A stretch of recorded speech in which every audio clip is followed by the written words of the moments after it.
Eccentric art collector vanished from his mansion. One painting later reappeared inside a subway car. Luca Ferrante was not the kind of man who blended into a crowd. At 63 years old, he had the posture of someone who had spent a lifetime among masterpieces. Straight-backed, deliberate in movement, always dressed in tailored suits that seemed slightly out of place in modern Milan.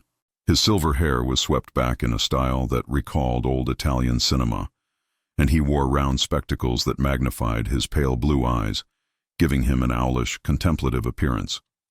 Those who knew him described him as brilliant but strange, a man who spoke more passionately about Renaissance brushwork than about his own family.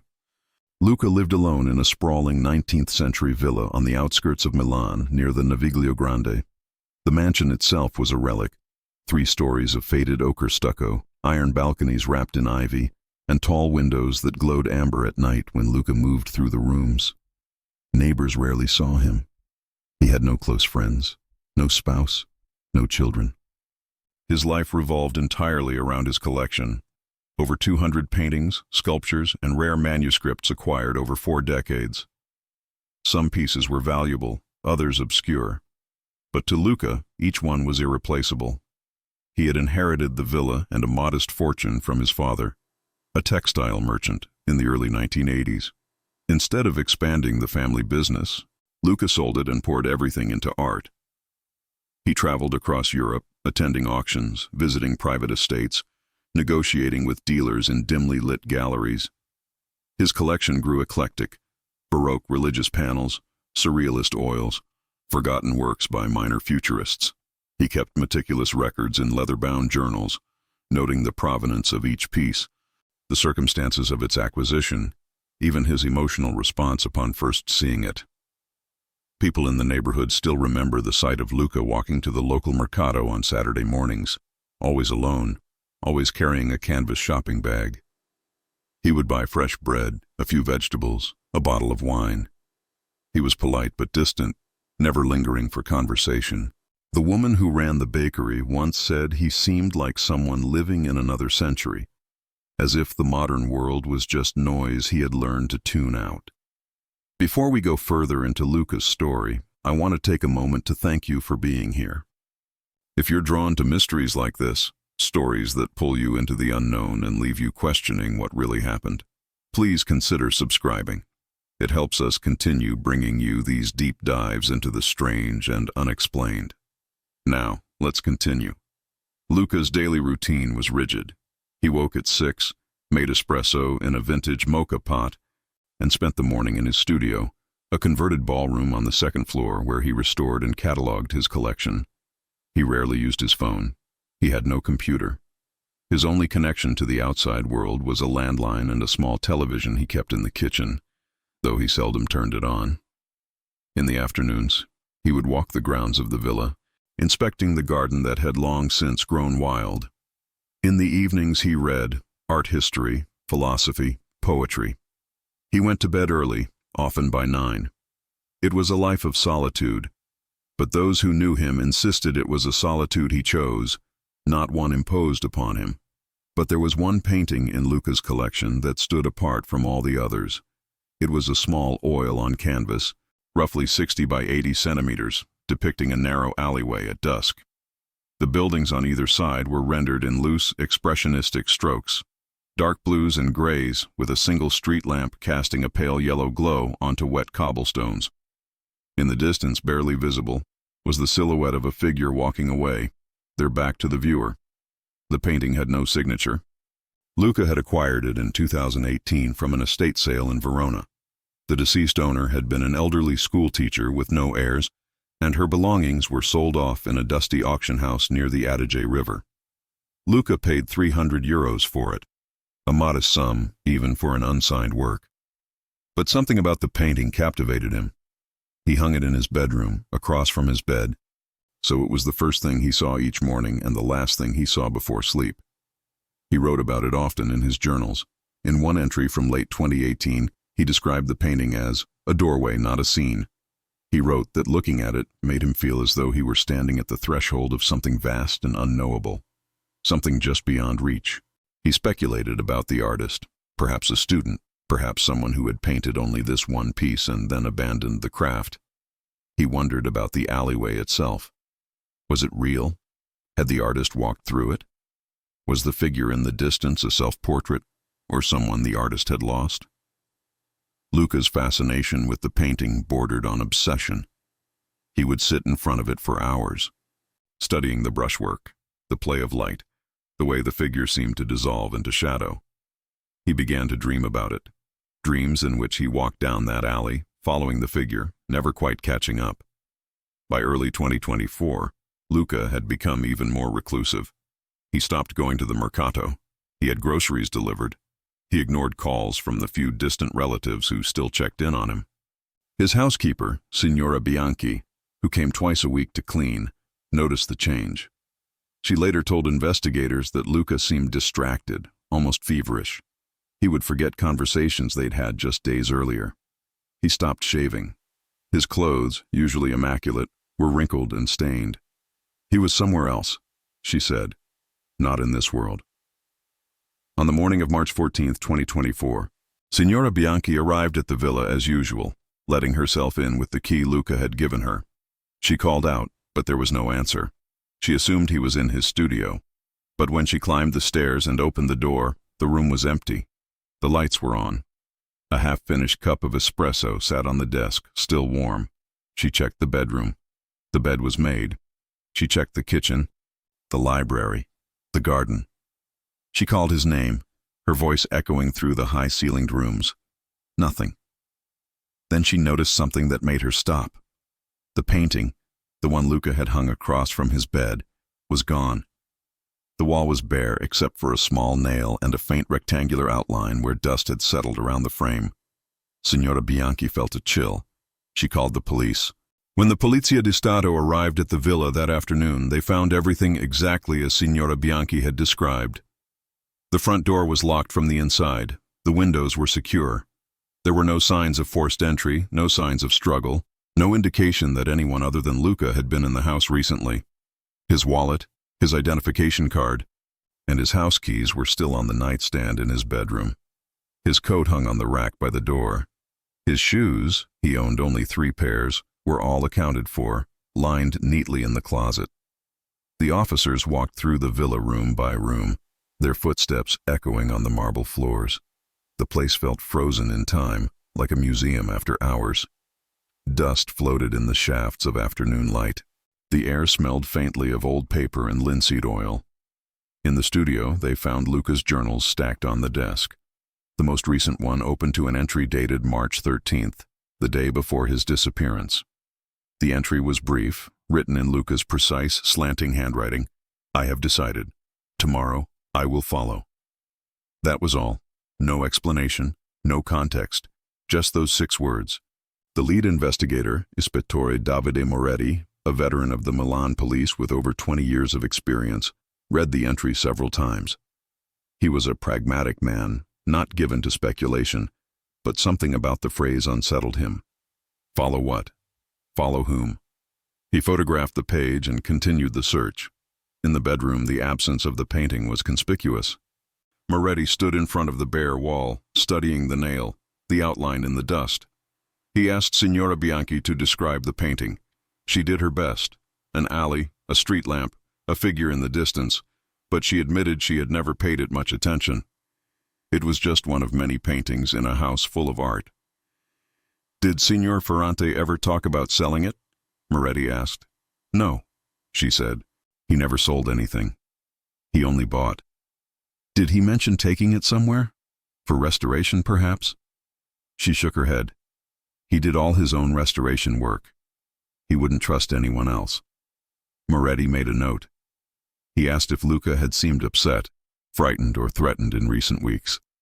Signora Bianchi hesitated, then said, "Not upset, not frightened, but distant, like he was waiting for something." The police expanded their search to the grounds. The villa sat on nearly 2 hectares of land, much of it overgrown. Officers combed through the garden, the old greenhouse, the crumbling stone wall that bordered the property. They found nothing. No footprints, no disturbed soil, no evidence that Luca had left on foot. They checked the garage.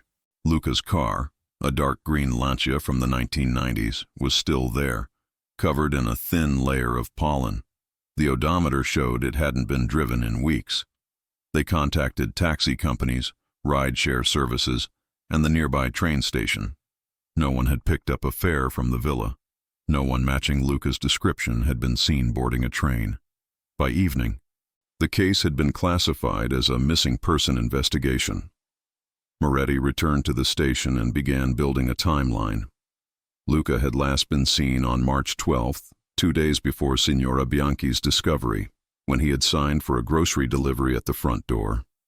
The delivery driver, a young man named Stefano, remembered the interaction clearly. He seemed normal. Stefano told the police. Quiet, like always. He thanked me, took the bags, closed the door. That was it. Moretti reviewed Luca's phone records. The landline had received only 3 calls in the past month, 2 from a cousin in Torino, 1 from a gallery in Florence. Luca had answered none of them. There were no outgoing calls. The cousin, a woman named Elena Ferrante, was contacted. She told the police that she and Luca had never been close. He was always strange, she said, even as a child. He preferred books and paintings to people. I called him a few times a year, mostly out of obligation. He rarely answered. The gallery in Florence confirmed they had called to inquire about a painting Luca had expressed interest in years earlier. The owner said Luca had seemed distracted during their brief conversation and had ended the call abruptly. Moretti returned to the journals. He spent hours reading through them, tracing Luca's thoughts over the years. The entries were meticulous, almost obsessive. Luca wrote about every painting he acquired, every auction he attended, every fleeting thought he had about art and beauty and meaning. But in the months leading up to his disappearance, the entries became shorter, more cryptic. He wrote less about his collection and more about the unsigned painting, the alley, the figure, the light. In an entry from January 2024, Luca wrote, I have begun to understand. The painting is not a representation, it is an invitation. In February, I see the figure more clearly now. It is waiting. And then, in early March, I know where the alley is. I have always known. Moretti felt a knot tighten in his stomach. He was a rational man, trained to deal with facts, evidence, timelines. But Luca's words felt like something else, like the ramblings of someone slipping into delusion, or the confessions of someone preparing to do something irreversible. The police issued a public appeal. Luca's photograph, a formal portrait from a gallery event in 2019, was circulated to local news outlets. He was described as a 63-year-old man, silver hair, round glasses, approximately 175 centimeters tall, last seen wearing dark trousers and a white shirt. The public was asked to report any sightings. Tips came in, but none led anywhere. Someone thought they saw him at a cafe in Bergamo. Another claimed to have spotted him near Lake Como. Both were investigated and ruled out. A psychic called the station insisting that Luca had crossed over and was no longer in this realm. Moretti hung up. Days passed. The investigation stalled. There was no body, no ransom demand, no evidence of foul play. Luca Ferrante had simply vanished, as if he had stepped out of the world and closed the door behind him. And then, on March 22nd, 8 days after his disappearance, something happened that changed everything. A maintenance worker for the Milan Metro, a man named Giovanni Rossi, was performing a routine inspection of Line 2 trains at the Caiazzo depot. It was late evening, just after the last train had been taken out of service. Giovanni was walking through one of the cars, checking for graffiti and damage, when he noticed something unusual. Propped against one of the seats, as if someone had carefully placed it there, was a painting. It was small, roughly 60 by 80 centimeters, in a simple wooden frame. It depicted a narrow alleyway at dusk, dark blues and grays, a single street lamp, wet cobblestones, and in the distance, barely visible, the silhouette of a figure walking away. Giovanni stared at it. He had worked for the Metro for 15 years and had seen plenty of strange things left behind on trains, umbrellas, phones, bags of groceries, even a violin once, but never a painting, and certainly not one that looked this deliberate, this carefully placed.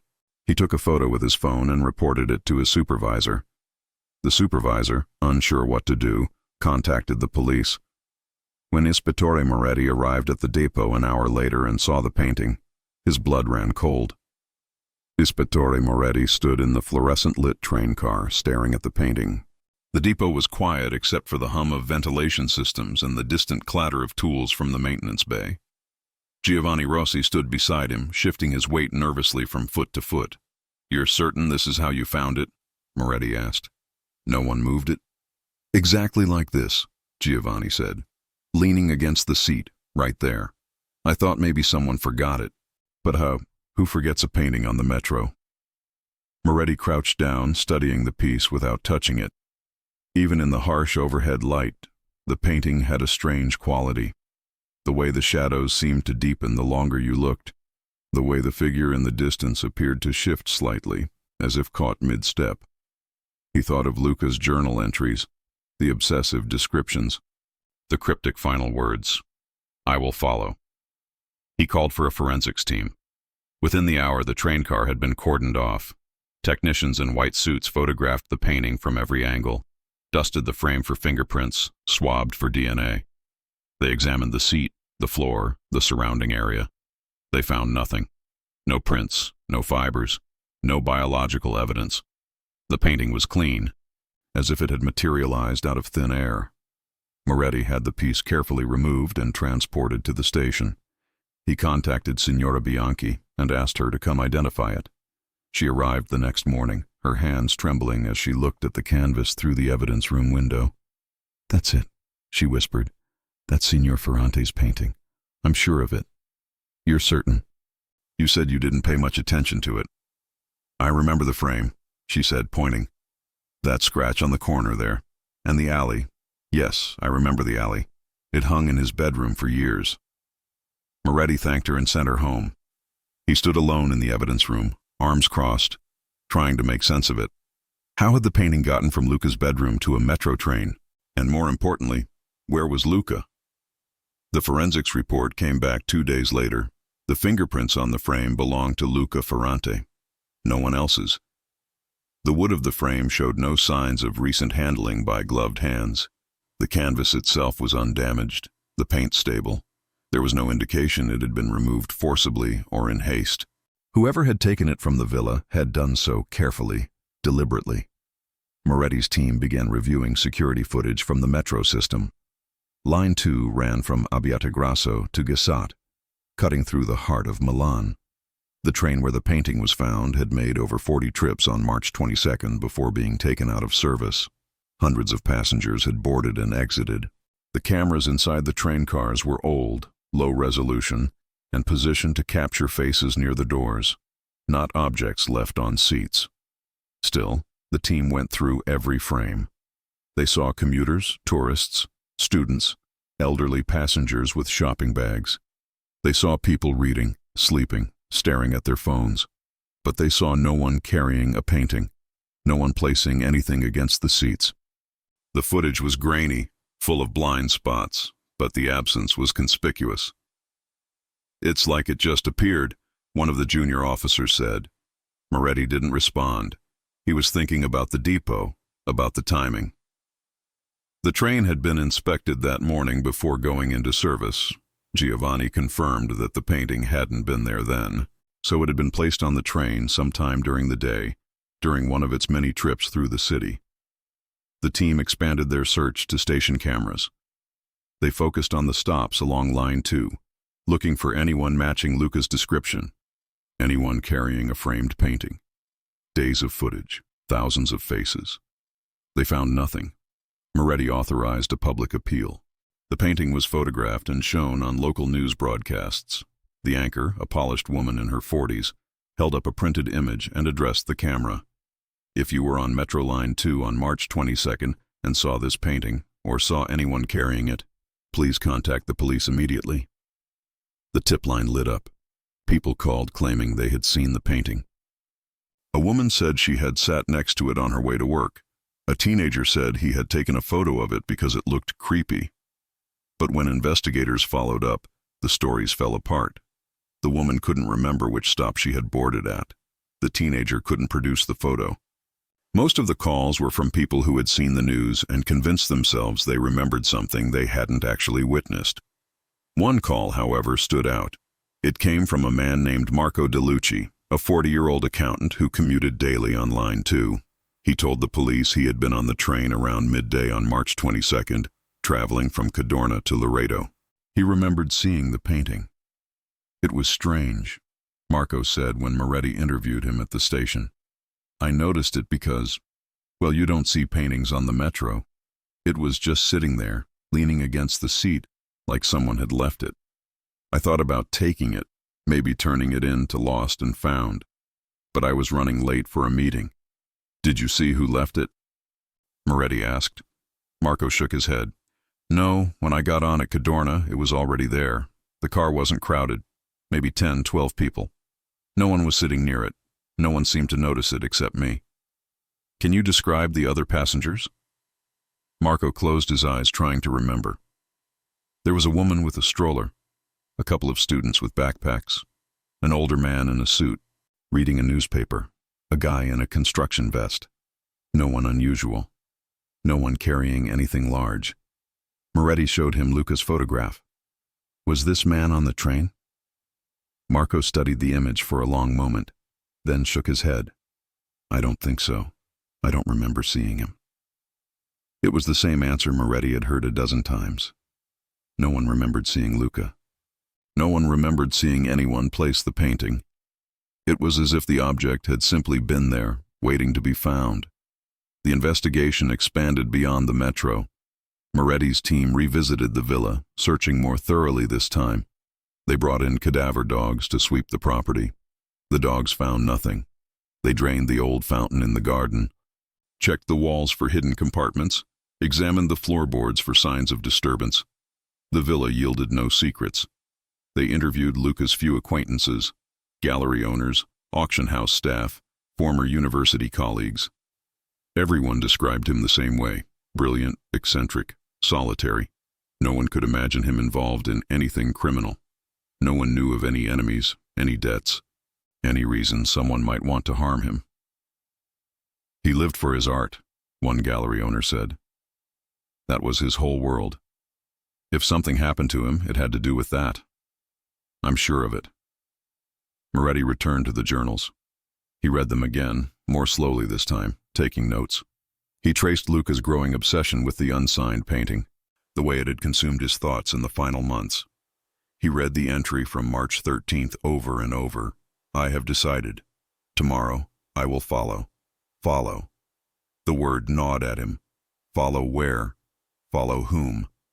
He brought in a psychologist, Dr. Elena Marchetti, who specialized in cases involving mental health crises.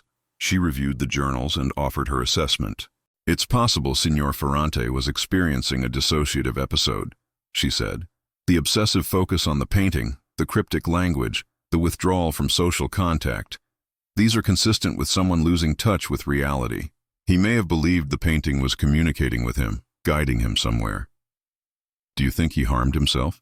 Moretti asked. Dr. Marchetti hesitated. It's possible. But if that were the case, where is his body? And how did the painting end up on the metro? Moretti had no answer. Weeks passed. The case remained open, but leads dried up. The media moved on to other stories. Luca Ferrante became another name in the files, another unsolved disappearance. His cousin Elena made arrangements to secure the villa, though she refused to enter it herself. That place always felt wrong, she told Moretti, like it was holding on to something. The painting was kept in evidence, stored in a climate-controlled room at the station. Moretti visited it sometimes late at night when the building was quiet. He would stand in front of it, studying the alley, the street lamp, the figure in the distance. He tried to see what Luca had seen, to understand what had pulled the man so completely into its world. But the painting offered no answers. It was just paint on canvas, pigment and brushstrokes, nothing more. Or so Moretti told himself. Most viewers would assume that a case like this would eventually go cold, filed away and forgotten. But what happened next would force the investigation wide open again. and raise questions that no one was prepared to answer. Spring turned to summer in Milan. The city sweltered under a relentless sun, the kind of heat that made the pavement shimmer and turned the air thick and sluggish. Tourists crowded the Duomo. Locals fled to the lakes on weekends, and life continued its rhythm, indifferent to the mysteries it left unsolved. Ispettore Moretti had other cases now. A string of burglaries in the Porta Romana district, a domestic violence situation that had turned fatal, the usual tide of human chaos that filled his days. But Luca Ferrante's disappearance lingered in the back of his mind like an unfinished sentence. He kept the file on his desk, adding notes whenever a stray thought occurred to him, though he knew the trail had gone cold. The villa remained empty. Elena Ferrante had hired a property management company to maintain it, but she refused to sell. "Not yet," she told Moretti when he called to check in. "It doesn't feel right. Not while we don't know what happened to him." The gardens grew wilder. The ivy climbed higher on the walls. Neighbors reported seeing lights in the windows sometimes late at night, but when police investigated, they found the house dark and locked, the electrical panel untouched. The painting stayed in evidence storage. Moretti had requested that it remain there indefinitely, despite pressure from the administrative office to clear space. "It's evidence in an open investigation," he insisted, though he couldn't articulate exactly what it was evidence of. The forensics team had exhausted every test.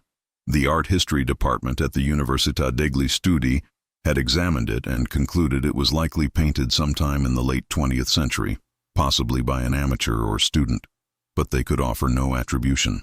The style was unremarkable, the technique competent but not exceptional. It was, by all objective measures, an ordinary painting. Yet people who saw it, officers, clerks, even the cleaning staff, commented on it. "There's something about it," one young officer said. "I don't know. It makes me feel uneasy, like I'm supposed to remember something, but I can't." Moretti understood. He felt it too. In June, a journalist from Corriere della Sera published a feature article about unsolved disappearances in Lombardy. Luca's case was mentioned alongside 3 others: a university student who had vanished from a nightclub in 2019, a businessman who had walked out of his office and never returned, an elderly woman who had disappeared from a hospital. The article was well-researched, sympathetic, but it offered no new information. It ended with a quote from Moretti. "We continue to pursue every lead. We have not given up." The article generated a brief surge of public interest. The tip line received a few calls, but nothing substantial. Someone claimed to have seen Luca in Rome living as a homeless man near Termini Station. Police there investigated and found no one matching his description. Another caller insisted Luca had joined a monastery in Tuscany and taken a vow of silence. That, too, led nowhere. By July, even those false leads had stopped coming. Signora Bianchi, Luca's former housekeeper, tried to move on. She took a position with another family, a young couple with 2 small children in the Navigli district. The work was easier, the atmosphere lighter. But she thought about Luca often. She remembered the way he would stand in front of that painting, motionless, for what seemed like hours. She remembered the last time she had seen him, the distant look in his eyes, as if he were already somewhere else. "Do you think he's dead?" her husband asked her one evening over dinner. She considered the question. "I don't know," she said finally. I think he went somewhere. I don't think he's here anymore." "What does that mean?" She couldn't explain. It was just a feeling, irrational and persistent, that Luca hadn't died in any conventional sense. He had simply left, gone somewhere the rest of them couldn't follow. In August, Dr. Elena Marchetti, the psychologist who had reviewed Luca's journals, contacted Moretti. She had been thinking about the case, she said, and wanted to share an observation. They met at a cafe near the Stazione Centrale. Dr. Marchetti was in her 50s, with short gray hair and sharp, intelligent eyes. She ordered an espresso and got straight to the point. "I've been researching cases of extreme identification with art objects," she said. "There's a psychological phenomenon, rare but documented, where individuals become so absorbed in a work of art that they lose their sense of self. It's called aesthetic absorption syndrome, though it's not formally recognized in the DSM. The person begins to believe they are part of the artwork, or that the artwork is a portal to another reality. Moretti listened, skeptical but intrigued. In most cases, Dr. Marchetti continued, it's temporary. The person snaps out of it, often with therapeutic intervention. But in extreme cases, particularly with individuals who are already isolated and prone to obsessive thinking, it can lead to a complete break with reality. They might attempt to enter the artwork, either literally or symbolically. You think that's what happened to Luca? I think it's possible. His journals suggest he believed the painting was more than a painting. He wrote about it as if it were a place, a destination. I will follow. Follow into the painting, perhaps, into the world it depicted. But that's not possible, Moretti said. You can't walk into a painting. No, Dr. Marchetti agreed. But you can walk away from your life believing you're doing so. You can disappear deliberately in pursuit of something that exists only in your mind. Moretti thought about this. So you think he staged his own disappearance? That he's out there somewhere, alive? I think he may have believed he was going somewhere else. Whether he's alive, she shrugged. That, I can't say.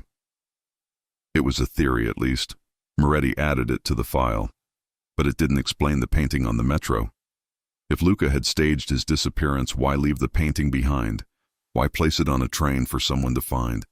What was the message, if there was one? The summer dragged on. Moretti's caseload grew. He spent less time thinking about Luca Ferrante and more time dealing with the immediate crises that landed on his desk. The villa remained empty. The painting remained in storage. The mystery remained unsolved. And then, in late September, something happened that no one could have predicted. A second painting appeared. This time it was found on a bench in Parco Sempione, near the Arco della Pace.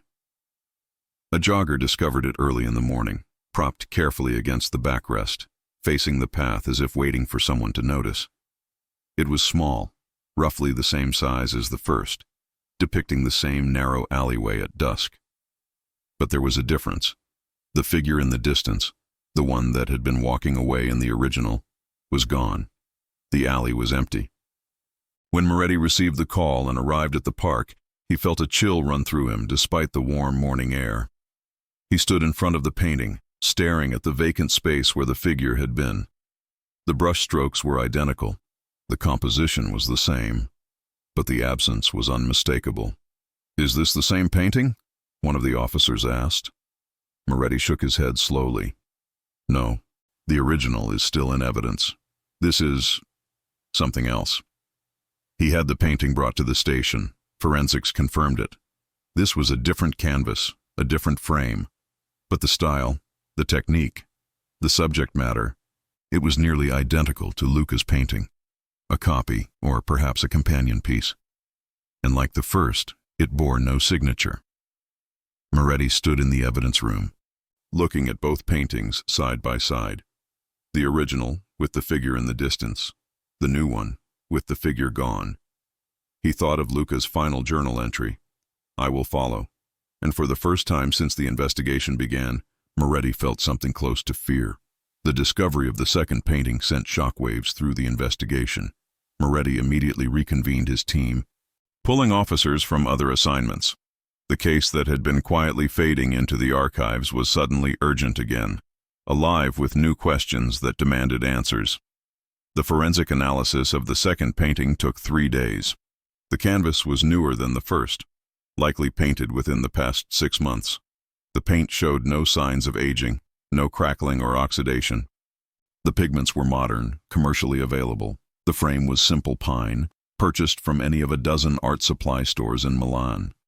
There were no fingerprints, no DNA, no trace evidence of any kind. But the most disturbing finding came from the comparative analysis.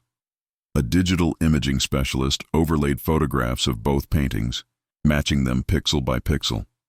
The alleyway, the buildings, the street lamp, the cobblestones, everything was identical down to the smallest detail. The same perspective, the same light source, the same shadows. It was as if both paintings had been created from the same reference or by the same hand, except for the figure. In the original, it stood in the distance, a dark silhouette barely visible. In the new painting, that space was empty, just the alley stretching into darkness. Could this be Luca's work? Moretti asked the specialist. Could he have painted this before he disappeared? The specialist shook her head. The paint is too fresh. This was created recently, probably within the last month or two. And look at the brushwork. It's meticulous, controlled. If Signor Ferrante painted this while experiencing a psychological crisis, you'd expect to see some deterioration in technique. This is as precise as the original. Moretti studied the images on the screen. So someone else painted it. Or Signor Ferrante is still alive and painted it after his disappearance. The possibility hung in the air like smoke. If Luca was alive, where had he been for the past 6 months? And why would he paint a second version of the same scene, removing the figure and leave it in a public park? The team canvassed Parco Sempione. They interviewed morning joggers, dog walkers, the staff who maintained the grounds. No one had seen anyone place the painting on the bench. The park security cameras were old and poorly positioned, covering only the main entrances. The bench where the painting was found sat in a blind spot. Moretti authorized a media blackout. He didn't want the public to know about the second painting, not yet. The investigation needed room to breathe, to follow leads without the distortion of public speculation, but he knew the secret wouldn't hold for long. He returned to Luca's villa, this time with an art expert, Professor Giulia Santoro from the Accademia di Belle Arti di Brera. She was in her early 60s, a specialist in 20th century Italian art, with a reputation for being able to identify artists by their brushwork alone. They stood in Luca's studio, surrounded by his collection. Professor Santoro moved slowly through the room, examining paintings, sculptures, sketches. She paused in front of an easel where Luca had been working on a restoration, a small Baroque panel depicting Saint Sebastian. He was skilled, she said. Not a master, but competent. He understood technique, composition, color theory. He could have been a professional restorer if he'd chosen that path. Could he have painted the alleyway paintings? Moretti asked. Professor Santoro considered this. Show me photographs. Moretti pulled up images on his phone, both paintings side by side. Professor Santoro studied them for a long moment, zooming in on details, her expression unreadable. This is strange, she said finally. The technique is consistent between both paintings, but it's not consistent with Signor Ferrante's other work. Look at the brush strokes here. She pointed to the cobblestones in the alley. They're loose, almost impressionistic, but Ferrante's restoration work is tight, controlled, academic. These feel like they were painted by someone with a different sensibility. So he didn't paint them? I didn't say that. People can work in different styles, especially if they're copying or channeling something. But if Ferrante painted these, he was working in a mode very different from his usual approach. Almost as if... She trailed off. As if what? As if he were trying to paint like someone else, or as if someone else were guiding his hand. The comment unsettled Moretti, though he didn't show it. He thanked Professor Santoro and continued searching the studio. In a drawer beneath the work table, he found something he had missed during the first search, a small leather notebook, different from the journals. It was older, the pages yellowed and brittle. The handwriting inside was not Luca's. The entries were dated from the 1970s, written in a cramped, angular script. They described the process of painting, mixing colors, preparing canvases, capturing light. The author wrote about walking through Milan at night, studying the alleys and side streets, the way shadows fell across stone and brick. One entry, dated November 1977, caught Moretti's attention. I have found the perfect alley, Via dei Fabbri, near the old textile district. The light there at dusk is exactly what I've been searching for. Tomorrow I will begin the painting. I feel as though I am not creating it, but discovering it, as though it already exists somewhere, and I am merely bringing it into this world. The entry ended there. The rest of the notebook was blank. Moretti photographed the pages and took the notebook with him. Back at the station, he ran a search for Via dei Fabbri. The street existed, a narrow lane in an older part of Milan, not far from the Navigli canals. It had been largely demolished in the 1980s to make way for new development. Only a small section remained, now used mostly for parking and storage. He drove there that evening, just as the sun was setting. The street was exactly as the notebook had described, narrow, hemmed in by old buildings with a single street lamp casting weak yellow light onto the pavement. The resemblance to the painting was unmistakable. Moretti stood in the alley, feeling the weight of the place. The air was still, the sounds of the city muted. He took out his phone and compared the scene to the photographs of the paintings. The angle was slightly different, the buildings had changed, but the essence was the same. This was the place. This was where the original artist, whoever they were, had stood decades ago. He walked the length of the alley, his footsteps echoing.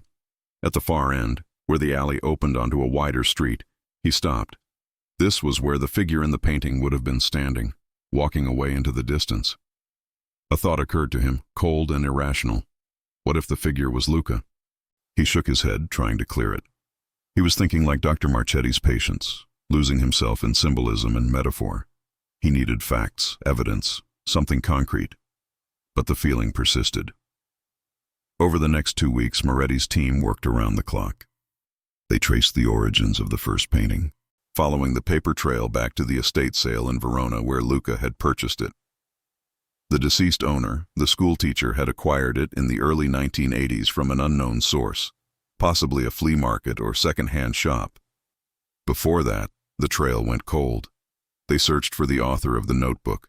The handwriting was analyzed, compared against records, but no match was found. The notebook itself bore no name, no identifying marks. They interviewed art dealers, gallery owners, anyone who might know of an artist working in Milan in the 1970s who specialized in urban scenes. A few names came up, but none led anywhere. The artist, like Luca, had vanished into obscurity.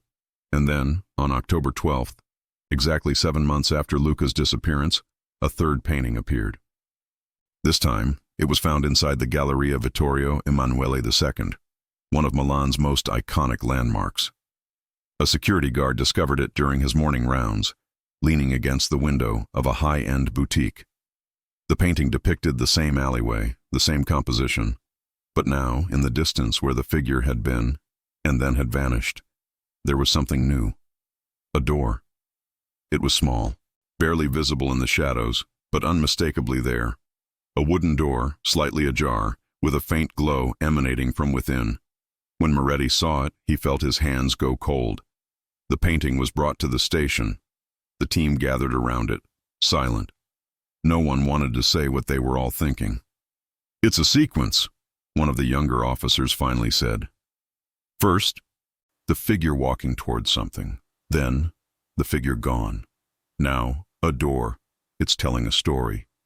Or showing a progression, another added. Moretti stared at the door in the painting.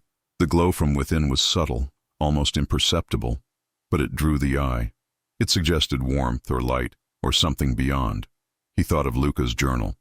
"I will follow." And he thought of the empty alley in the second painting, the absence where the figure had been. "We need to find out who's creating these," Moretti said, "and we need to find out now." But even as he said it, he knew the answer was slipping further away, deeper into a mystery that felt less like a crime and more like something else entirely, something that defied the logic of evidence and reason, something that existed in the space between what was real and what was impossible. The appearance of the third painting forced Ispettore Moretti to make a decision he had been avoiding. He could no longer keep the investigation contained. The pattern was too deliberate, too public. Someone was placing these paintings around Milan with precision and purpose, and the media would find out eventually. Better to control the narrative than let speculation run wild. On October 15th, the Polizia di Stato held a press conference. Moretti stood at a podium in front of a room full of journalists, photographers, and television cameras. Behind him, projected on a screen, were images of all three paintings side by side. He explained the timeline: Luca Ferrante's disappearance in March, the first painting found on the metro, the second in Parco Sempione, the third in the Galleria. He described the progression, the figure, the empty alley, the door. He asked the public for help. Anyone with information about the paintings, anyone who had seen someone placing them, Anyone who recognized the style or the subject matter, please come forward. The response was immediate and overwhelming. The tip line was flooded. Social media erupted with theories. Art enthusiasts, amateur detectives, conspiracy theorists, everyone had an opinion. Some believed Luca was alive and creating the paintings as a form of performance art. Others thought it was a hoax, an elaborate prank. A few suggested something darker, that Luca had been murdered and the paintings were a killer's calling card. The story went national, then international. News outlets from Rome to Paris to London picked it up. The mystery of the vanishing collector became a headline. Art critics weighed in, psychologists offered analyses, and the public became obsessed. Moretti's team sifted through thousands of tips. Most were useless. Attention seekers, confused witnesses, people who claimed to have psychic visions. But a few stood out. A woman named Chiara Bellini called from Verona. She had been a neighbor of the schoolteacher who had owned the original painting. She remembered the woman, Signora Adele Conti, as kind but reclusive. She never talked about where she got her things, Chiara said. But I remember once, she told me she had bought a painting from a man who said it was cursed. She laughed about it, said she didn't believe in curses. But after she hung it in her house, strange things started happening. What kind of things? Moretti asked. She said she had dreams about the alley in the painting. She said she could hear footsteps at night like someone walking through her house. She thought she was going mad. Eventually, she took the painting down and put it in storage. That's where it stayed until she died. Moretti made a note. Do you remember the man who sold it to her? A name? A description? No, this was 40 years ago. I'm sorry. Another tip came from an art history student at the Politecnico di Milano. He had been researching urban landscape painters from the 1970s and had come across a reference to an artist named Tommaso Liri. Liri had been a minor figure in the Milanese art scene, known for painting nocturnal street scenes. He had exhibited a few times in small galleries, but his work had never gained recognition. In 1979, he had disappeared. No one knew what had happened to him. Moretti's team tracked down what little information existed. Tommaso Liri had been born in 1948, the son of a factory worker. He had studied briefly at the Accademia di Brera but had dropped out. He had lived alone in a small apartment near the Porta Garibaldi station. In late 1979, his landlord had entered the apartment after months of unpaid rent and found it empty. Liri's belongings were gone. There was no forwarding address, no note, no explanation.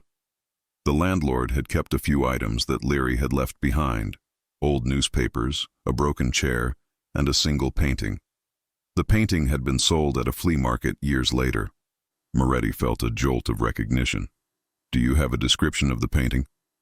The landlord's grandson, who had inherited the story, said, My grandfather described it as a dark alley with a street lamp. He said it gave him the creeps, so he got rid of it as soon as he could. It was the same painting. It had to be. Moretti requested access to Liri's records, birth certificate, school transcripts, anything that might provide a lead. The trail was faint, decades old, but it was something. He learned that Liri had no living relatives, no close friends, no one who remembered him beyond vague impressions of a quiet, intense man who painted obsessively and spoke little. One former classmate from the Accademia recalled him. Tommaso was talented but strange. He was obsessed with the idea that paintings were portals. He used to say that every canvas was a doorway to another place, and if you painted it correctly, you could step through. We all thought he was joking, or maybe just eccentric. But he was serious. Deadly serious. Moretti felt a chill. The language was almost identical to what Luca had written in his journals. He returned to Via dei Fabbri, the alley where the original painting had been set. This time he brought a team. They searched the area thoroughly, checking abandoned buildings, interviewing longtime residents, looking for any connection to Tommaso Liri or Luca Ferrante. In a basement storage room beneath one of the old buildings, they found something. Scratched into the wall, barely visible beneath layers of grime and graffiti, were the initials TL and a date, 1977. Tommaso Liri had been here. He had stood in this place, perhaps painting, perhaps just observing. And decades later, Luca Ferrante had found his painting and become consumed by it. Moretti stood in the basement, staring at the initials. Two men, separated by decades, connected by a single image. Both had disappeared. Both had left behind only questions. "What are we dealing with here?" one of the officers asked. Moretti didn't answer. He didn't know. The investigation continued, but the leads grew thinner. The third painting yielded no forensic evidence, no witnesses, no clues. Whoever was placing them was careful, methodical, invisible. Public interest remained high, but without new developments, the story began to fade from the headlines. Moretti's superiors pressured him to scale back the investigation, to focus resources on cases with clearer paths to resolution. He resisted, but he knew he was fighting a losing battle. In early November, he received a call from Professor Santoro, the art expert. She had been thinking about the paintings, she said, and wanted to share a theory. They met at her office at the Accademia. She had the photographs of all three paintings spread across her desk. "I've been studying the progression," she said. "The figure, the absence, the door. It's not just a narrative. It's an invitation. An invitation to what? To follow, to see what's on the other side." She pointed to the door in the third painting. "Look at the way it's rendered. The light coming from within. It's not just decorative. It's intentional. It's meant to draw you in, to make you curious, to make you want to step through." "You're saying the paintings are, what? A message?" "I'm saying they're a map, or a guide. Whoever is creating these, whether it's Luca or someone else, they're showing a journey. First, the decision to go. Then, the crossing. And now, the threshold." Moretti felt a knot tighten in his chest. "And what comes next?" Professor Santoro met his eyes. "I don't know. But if the pattern continues, there will be a fourth painting, and I think it will show what's on the other side of that door." Moretti left the meeting with a sense of dread he couldn't shake. He returned to the station and looked at the three paintings again, lined up in the evidence room. The figure, the absence, the door. He thought of Luca's final words, "I will follow." And he thought of Tommaso Leary, vanishing in 1979, leaving behind only a painting and a mystery.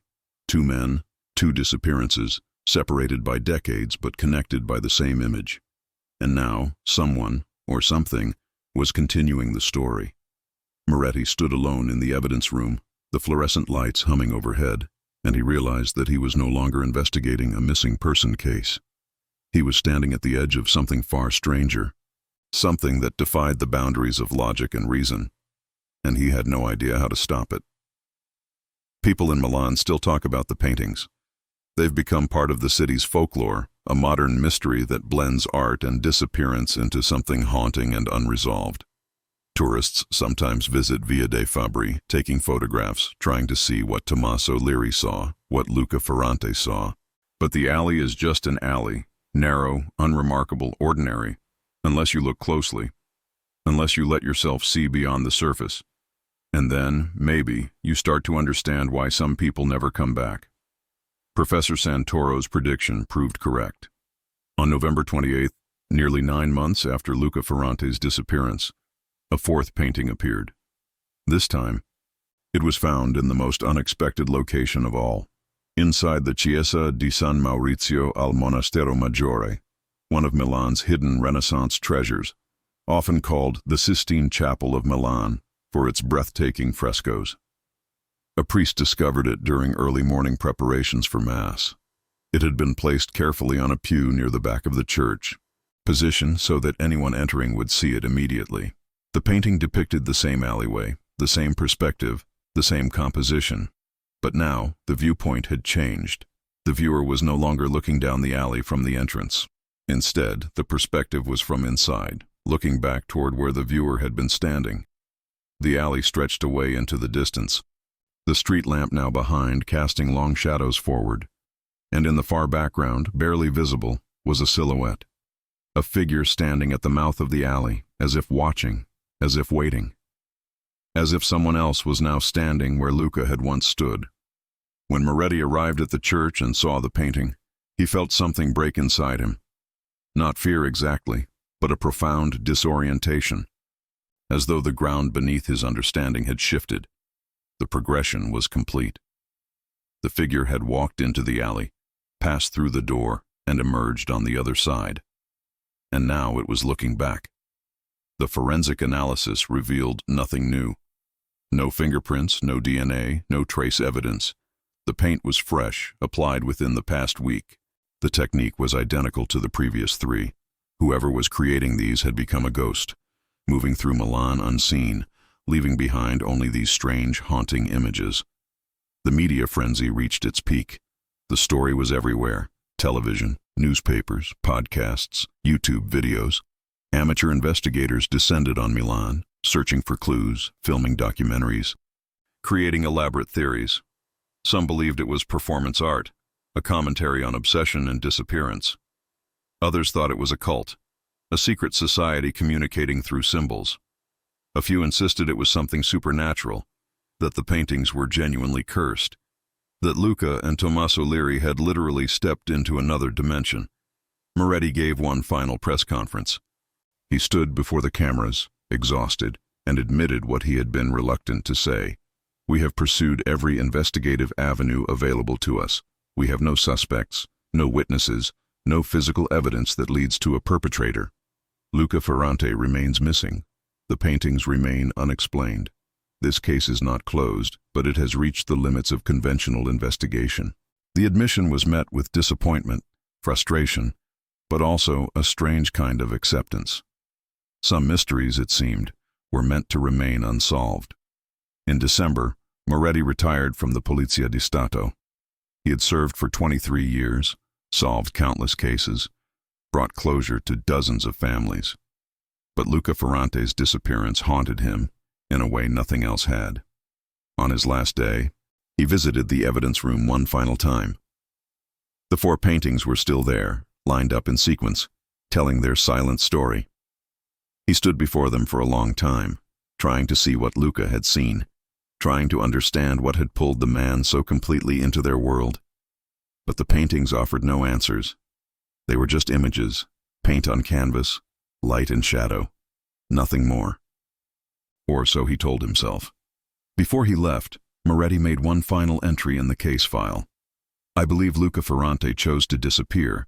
I believe he found something in these paintings, a meaning, a purpose, a destination, that was more real to him than the world he left behind. Whether that destination exists in any objective sense, I cannot say. But it existed for him, and perhaps that's all that matters." He closed the file and walked away. The villa on the Naviglio Grande remains empty. Elena Ferrante eventually sold it to a developer who plans to convert it into luxury apartments. The collection was auctioned off, scattered to galleries and private collectors across Europe. Luca's journals were donated to the Biblioteca Nazionale, where they sit in the archives, available to researchers, but rarely consulted. The 4 paintings were eventually released from evidence and placed in the Museo del Novecento, where they hang together in a small room on the 3rd floor. A placard explains their history, the mystery surrounding them, the disappearance of Luca Ferrante. Visitors come to see them, to stand before the sequence and wonder. Some people report feeling uneasy when they look at the paintings too long. They describe a sensation of being pulled forward, of wanting to step closer, of hearing something just beyond the edge of perception. Footsteps, perhaps, or a door opening somewhere far away. The museum staff have learned not to leave anyone alone with the paintings for too long. Via dei Fabbri still exists, though it's scheduled for redevelopment. The old buildings are coming down, making way for new construction. Soon the alley will be gone, erased from the physical landscape of Milan. But it will remain in the paintings, preserved forever in oil and canvas, waiting. No 5th painting has appeared, not yet, but people watch, they wait. Because the story doesn't feel finished, it feels paused, suspended, like a breath held before a plunge. And sometimes, late at night, when the city is quiet and the streets are empty, people walking near the old Naviglio district report seeing a figure in the distance, a man in a dark coat, silver hair, round glasses, walking with purpose toward something only he can see. They call out, but the figure doesn't turn. It just keeps walking deeper into the shadows until it disappears. And in the morning, there's nothing there. Just empty streets, closed shutters, the ordinary rhythm of the city waking up.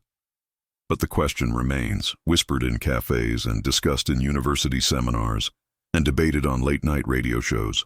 Where did Luca Ferrante go? Did he stage an elaborate disappearance? A final act of artistic expression? Did he suffer a complete psychological break and wander off to die alone somewhere, his body never found? Or did he find what he was looking for? A doorway, a threshold, a passage into something beyond the boundaries of the world we know? The rational mind says it's impossible. People don't vanish into paintings. Doors in artwork don't lead anywhere real. The mystery has an explanation, even if we haven't found it yet. But late at night, when you're alone and the world feels thin and uncertain, when you look at something beautiful or strange and feel it pulling at you, calling to you, in those moments, you might wonder. You might think of Luca Ferrante standing in his bedroom, staring at a painting of an alley, feeling something vast and unknowable reaching back. You might think of Tommaso Leary, decades earlier, painting that same alley, writing in his notebook that he wasn't creating the image but discovering it. And you might ask yourself, what if they were right? What if there are places that exist only in the space between seeing and believing? Places that can only be reached by those willing to let go of everything else? What if Luca didn't disappear at all? What if he simply went home? We may never know the truth about what happened to Luca Ferrante, but his story reminds us that the world is stranger and deeper than we usually allow ourselves to believe. If this story moved you, if it made you think, if it left you with questions you can't quite shake, share your thoughts in the comments below.